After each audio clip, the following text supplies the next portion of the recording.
Hello, and welcome to Meadology Week 2, where we'll talk about honey, Week 1 maintenance of the Joe's Ancient Orange, and I work on my so's and ums.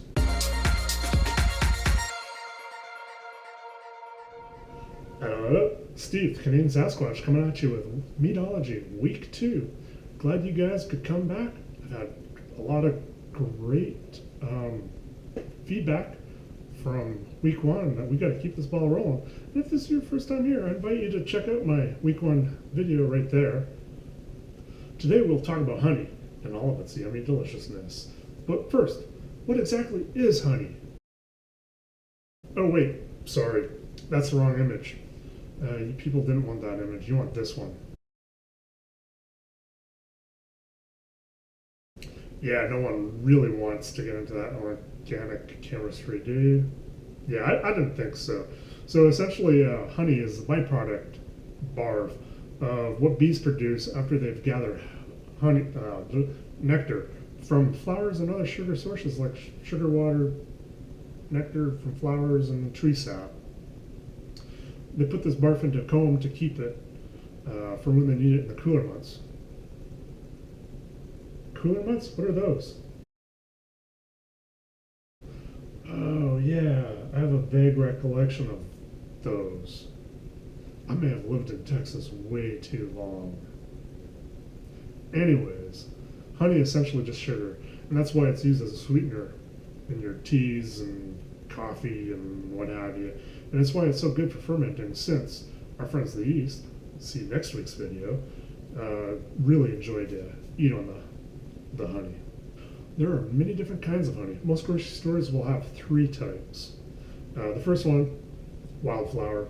Almost every grocery store will have Wildflower honey. It's essentially the catch-all of all honeys, where the beekeepers don't know what kind of flowers or trees or whatever the bees went to get those nectars to create the honey, so they just label it as Wildflower. The next one is Clover. A lot of places have clover honey because there's a lot of clover out there, a lot of clover fields. So they put their hives over there and you get clover. But remember, you can't control the bees, so there'll never be a 100% any type of honey. They'll have a little bit of something else in there, but since you put the hive right in the field of the clover or whatever other field, the majority of it is going to be clover because that's what's closest. And then the third type is just labeled as honey, and that's usually where they just take a whole lot of different kinds of honey, mix them together. Usually we'll heat it up and pasteurize it a little bit, which that's not a good thing, and I'll touch on that in a minute. And then they just plop it into a jug and call it honey. That's not really something that we want. Also, recently, there have been incidences where there's been honey from China, which actually hasn't been honey. It's been just sugar water that they've added some aroma and flavor essences and dye to make it look like honey. And quite often, those have been in just jugs that have been just labeled honey. So, like most things, go through your labels at the store there, read where they're from, and if it says China at all, then you may want to avoid it, just because there are some issues. Unfortunately, like a lot of things from China. There's nothing wrong with buying your honey from the local grocery store. Like last week when we made our honey, we used store brand even, Clover Honey. It's cheap, it's accessible. I've made plenty of good meads from it. With that said, where's a better place? Your local farmer's market.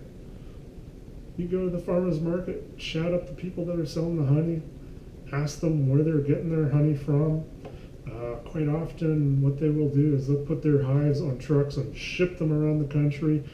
My local lady, she sells Wahia honey, which is from South Texas, Orange Blossom, which is from Florida, Mesquite, which is from West Texas, Buckwheat, which is from up north someplace. So chat with them, find out where they're getting their honey from. It's not always local. A lot of the time it is. She sells Wildflower, which is extremely local. It's from their own fields. The other thing you want to do is build up that repertoire with them. Buy some honey from them, make your mead, take a bottle back to them. They'll enjoy it. It's like my honey lady that I go to, I take her a couple of bottles from the stuff that I've made using her honey, and she's just overwhelmed by it. It's like, holy cow, you're bringing something back. Because quite often that doesn't happen to a lot of the people at farmers markets. It's like, you take it, you make something, and everybody forgets everybody. But take them a bottle, they'll remember you. They'll remember you next time when you're making your order and knock off $30 to $50 a gallon, which that could be up to 50 to 75% worth of the honey. Sometimes when they get something special on, she slides me a 2-pound jar of it, just as like, here, give this a try.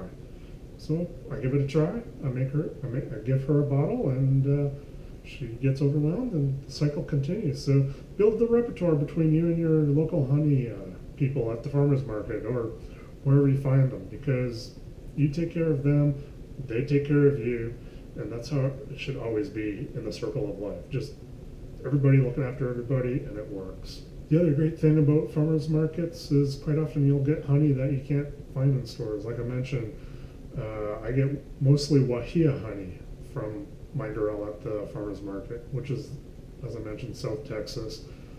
I've never seen Wahia honey in a store. I get mesquite honey from her. I've never seen that in a store. Wildflower, yeah. Orange blossom, yeah. But it's also cheaper from her versus buying it in the store because there's no markup. It's directly from her. So again, different variety of honeys from your local farmers market. Some specialty stores are good for buying honey as well. They have other varieties that you can't always get at the farmers markets or your local grocery stores. Things like buckwheat, which is extremely dark and very earthy and tastes like molasses. Last year, from a specialty store, I got cranberry honey, which here it is. This is mead from cranberry honey. And I have cranberry honey right here. And we'll get into those actual honeys later. So yeah, go check out your specialty stores as well. Look for jars that are over 1 pound, because usually anything less than a pound, and it's going to be really outrageously priced. You can get Hawaiian honey in like little 4-ounce jars that cost $30. So it's like, yeah, I'd like to try some of that, but I don't want to spend $30 on 4 ounces when $30 can get me a gallon at the farmer's market of a different kind of honey. Now, why would we want to know about the different kinds of honeys? Well, they all taste different, they all look different, they all smell different. And I've got several samples here that I'm going to show you, so let's get into that. So as you can see here, a clean white plate that we are going to be using for all the honeys. I will be dabbing them down here one at a time so you guys can check them out. Here's the first dab. This is the store brand, Kroger, Clover Honey. It is extremely light. It has a very light flavor. It's one of my favorite honeys of all time. It goes really, really good on just plain buttered toast if you're not making mead with it. So there we have cranberry honey. Notice how much darker it is. There it is, cranberry. Like I said, this is what I made this mead with. You can actually sort of taste a little bit of tartness from the cranberries. Here's the label from the bottle that I made.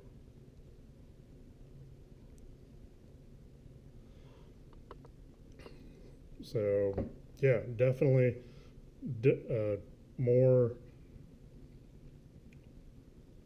it's got more of a tart, like cranberry flavor to that. Much different than the clover.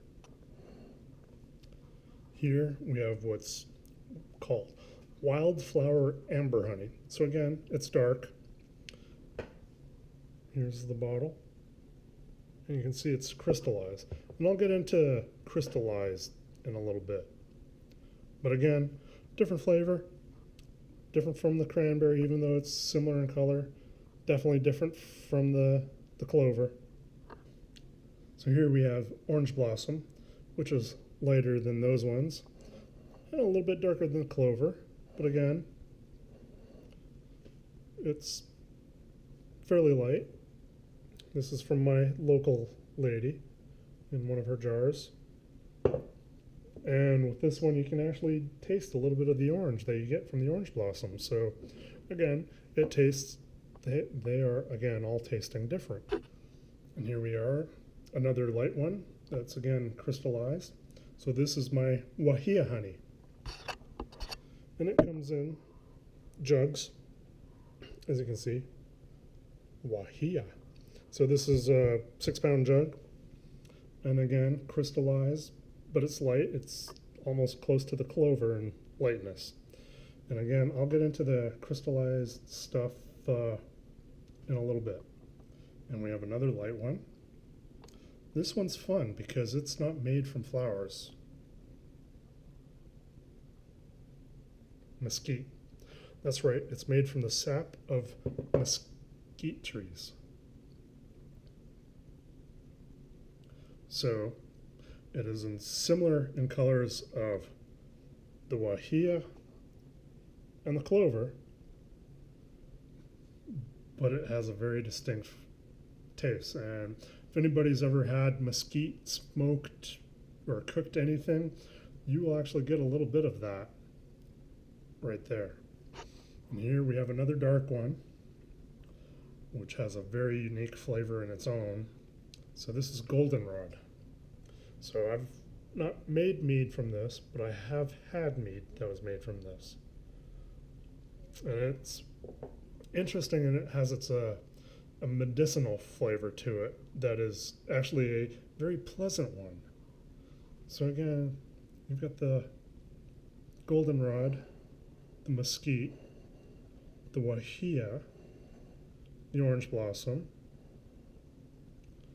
the wildflower amber, the cranberry, and the clover.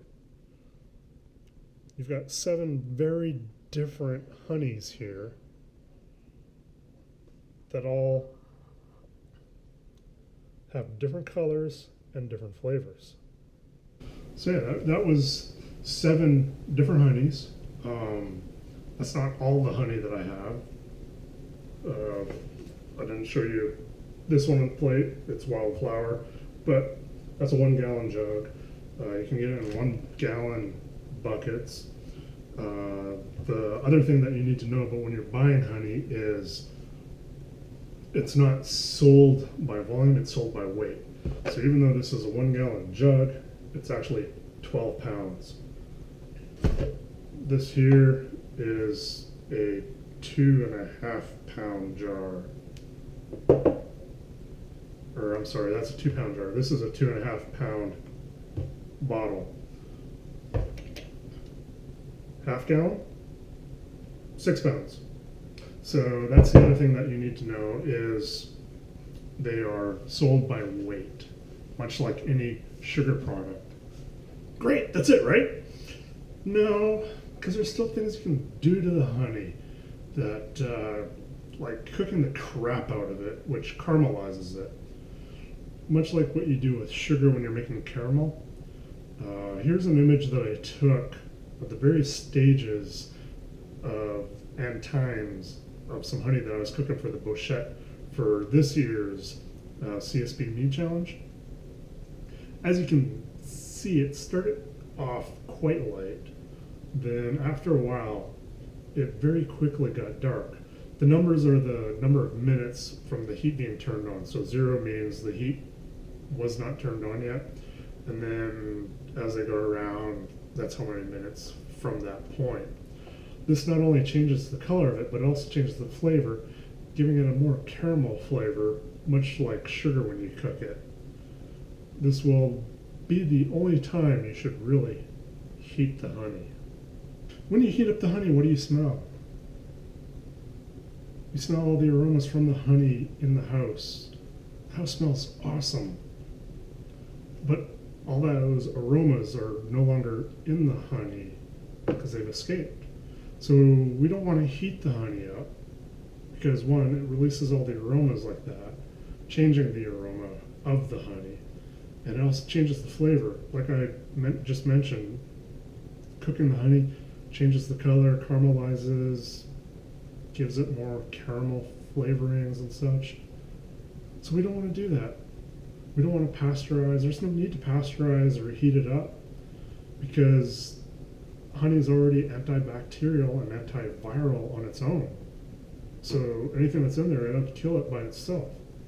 And then when we go to make the mead, the yeasts that we're using, we're tossing in so many other yeasts that are usually killer yeasts. And I'll touch on that next week when I talk about yeast. That they go after whatever bugs or wild yeasts are in there and eat them as food. So it's extra food for the yeast already. So there's no need to pasteurize. And it's one of the things that make me cringe when I see people heating their honey. It's like, no, don't do that. Use it raw. It tastes better raw. It smells better raw. Unless, of course, you're going down the road of making a bouchette where you want to actually caramelize. So you're actually cooking the crap out of it. And if you do that, be careful because it will quadruple, at least, in size as it starts to boil. So if you're boiling 1 gallon of honey, then you need at least a 4 to 5 gallon pot. And I would even say go bigger than that because I had some issues with just 1 gallon in my 5 gallon. It almost boiled over a couple of times. So yeah, there's no need to heat the honey. So please don't heat the honey. Once in a while, I will bring warm water to the equation to when it's crystallized. Like I showed earlier, it's like we've got the crystallized amber honey. The wahia was crystallized. The goldenrod was a little bit crystallized. So I bring warm water in to help get into the jar to shake up to get every little last bit of goodness out of the jars. But I don't usually heat the water more than 130 degrees. I have a tea kettle that I set 130 on, and that's as hot as I get it, which is similar to the heat that you get out of your hot water tank. So you can just use hot water out of your tap if that's all you have, so that's not an issue. But yeah, so that's the only time I bring heat to the equation is to empty out the last little bit of the crystallized stuff. And you don't even have to completely uncrystallize it. Essentially, all crystallized honey is it's frozen honey. So, which leads us into liquid honey versus crystallized honey versus creamed honey. For the most part, they're all the same thing. Overly simplified, crystallized honey is frozen honey. Frozen, you say, but it's room temperature. Well, many things freeze at different temperature. Water freezes at 32 Fahrenheit or 0 Celsius. Steel freezes at 2,500 degrees Fahrenheit or 1,200, 1,300 degrees Celsius. That's when it freezes. It's still way too hot for us to touch, but it is essentially frozen because it is crystallized and created a solid object at those temperatures. Honey is the same way. The different honeys, like I showed you the Clover honey, it was liquid. It's the same temperature as the amber honey or the goldenrod or the wahia or the orange blossom. They're all the same temperature, but they're all in different states. Crystallized, liquid. So based on what they're made from, they're freezing at different temperatures, which is all between 60 and 80 degrees. Wahia honey is actually known to be solid at 90 degrees Fahrenheit. So it's not something to be worried about if it's crystallized or not. Creamed honey, on the other hand, will sometimes have other things put into it to help it become creamier, but essentially it is just honey that has been whipped like eggs. You're whipping cream eggs or butter. You're making butter, you want to whip it up nice. That's essentially what creamed honey is as well. It's just strongly whipped. And it's not a bad thing. It's still usable for making meads, but sometimes they add flavorings to it, so you get like a vanilla creamed honey or something. They added vanilla to it. So it's just a matter of looking at the ingredients for the creamed honey. If you want to use it, if you see something that looks awesome, look at the ingredients. You can still make honey or mead with it, not a problem. It's just has other stuff in there that you need to take into account when you're making the meads. And I believe that is all there is to know about honey. What it is, the different kinds, what you can do with it. And if you don't forget, if you've got questions, send them on over. I've already gotten a couple of good questions and good comments. The more questions, the better Week 9 will be. That's the interactive week where I answer all your questions. So shoot me an email, tweet at me, comment down below, send me a private message, whatever it takes. Shoot me over a good amount of questions so I can answer them. Also, if you've enjoyed this video, please give it a thumbs up. And I would also invite you to subscribe if you have not already. That way, as these videos come out, you'll be notified as long as you've got all the YouTube settings set up to however YouTube wants their settings set up. But it'll show up in your feed, or you'll get an email or whatever. So please subscribe. And with all that wonderfulness, let's get on to Week 1 mead maintenance of the Joe's Ancient Orange. Welcome to Week 1 maintenance of our Joe's Ancient Orange. It's a extremely simple thing we got to do this week. We're just topping it up. So let's get to it.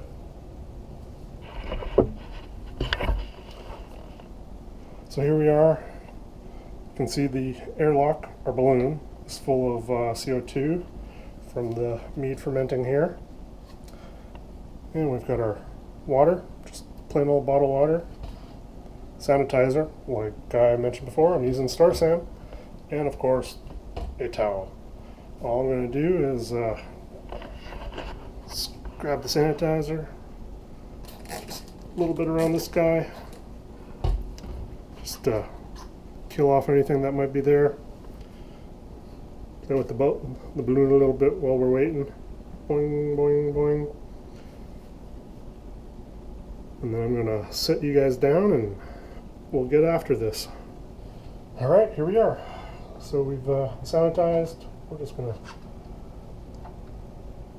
carefully take this off. Like that. And then while we're waiting, we're just going to push that out of the way so you can see what I'm doing here. Again, sanitize. Put this guy back in. Open up the water. And pour it in. Right about there.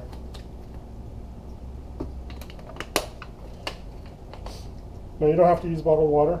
You could use filtered water, or if your water tastes good, whatever water you prefer. And then we're putting the balloon back on. Just like that. Give it a little swirl. And we are good to go. And that's it. And that's it. That's all we got to do with this guy. We just got to wait for the next 7 weeks or so for it to finish out. And you'll know when it's done because all the fruit will drop. So leave it in a warm place like I mentioned, 70 to 75 degrees Fahrenheit. In a dark place would be nice, but if you don't have a dark place, wherever is fine. So that's it. We're done for the next 7 weeks. So see you then.